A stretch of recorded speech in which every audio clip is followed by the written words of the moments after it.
nyedhaki Gusti fungsine ya iku bisa navigasi lantai segara sing jero lan jembar.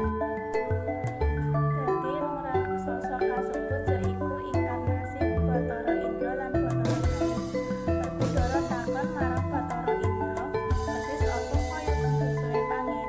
Banjur Bathara Indra mangsuli, "Kaya minangka pusat ambegan ateges niat gedhe bakal ditindakake yen diiringi peraturan ambegan.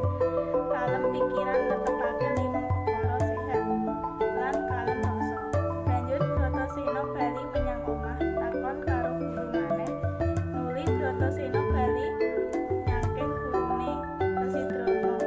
Bratasena nyritakake yen dheweke wis ketemu karo Bathara Indra lan Bathara Bayu lan diwenehi ali-ali sedya maneh Gandramana.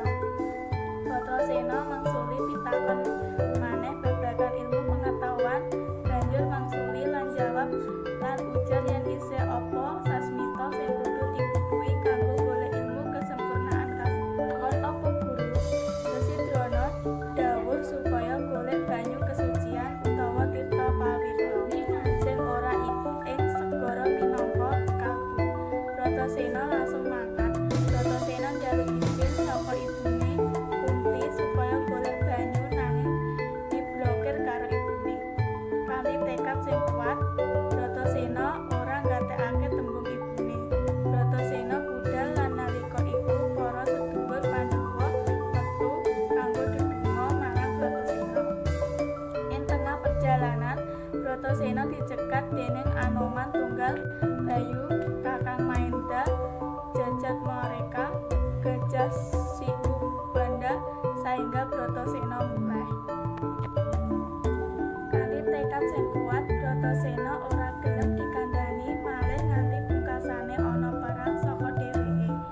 Ing pungkasane perang menang déning Bratasena, banjur Anoman tunggal Bayu, Kakang Mahenaka, Jajat Mareka, Gajah Sikubanda ujar ati-ati ing dalan. Ora suwe sakwise Bratasena nerusake perjalanan maneh, Bratasena tekan pinggir segara sing jembar kaya ana pinggir ombak gedhe kilat sing nyemprot.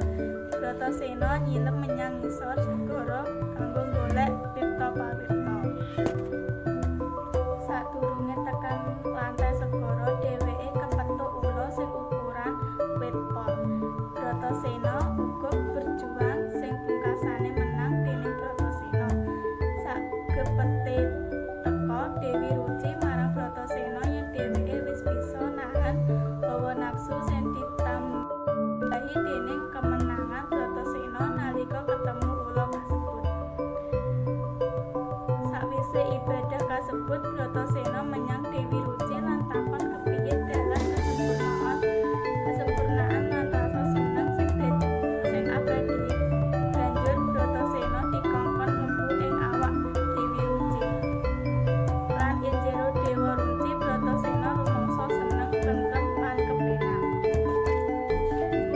Banjur Dewa Ruci ujar, "Artine sampeyan bisa ngertakake jilbab wektu kanggo Gusti Allah." Banjur ujar Dewi Ruci supaya Bratasena aja nganti kaget karo lampu warna-warni sing nuduhake yen atine Bratasena murni.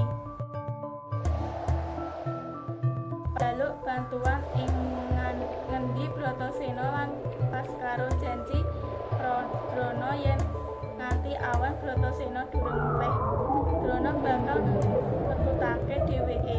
Drona banjur golek Bratasena sing pungkasane ditemokke ing segara. Sakwise iku Drona uga ngomong karo sedulure ing dasar laut. Dheweke janji dheweke bakal nindakake